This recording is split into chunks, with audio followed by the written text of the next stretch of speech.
Hi everyone, welcome back to another video. So in this video, I'll talk about why Ford is leaving India. What Ford failed to understand about the Indian market in the last 25 years. So let's try to understand in this video. Let's start the video.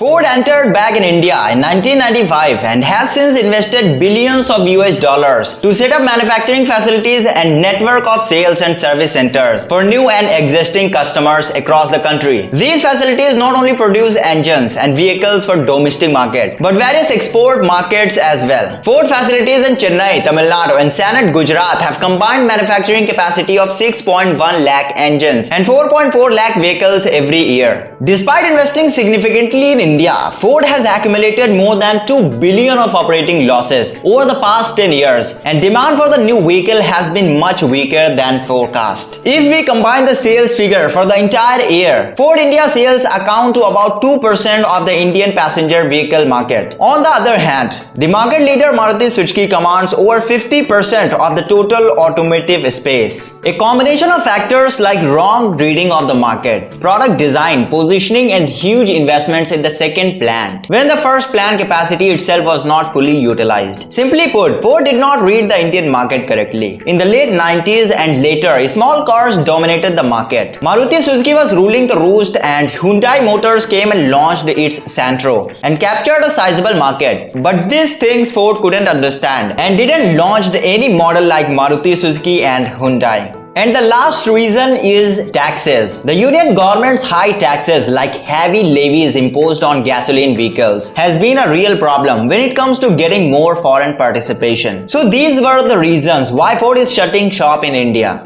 So thanks for watching this video guys. Please subscribe the channel and press the bell icon to watch this kind of more videos. Jai Hind.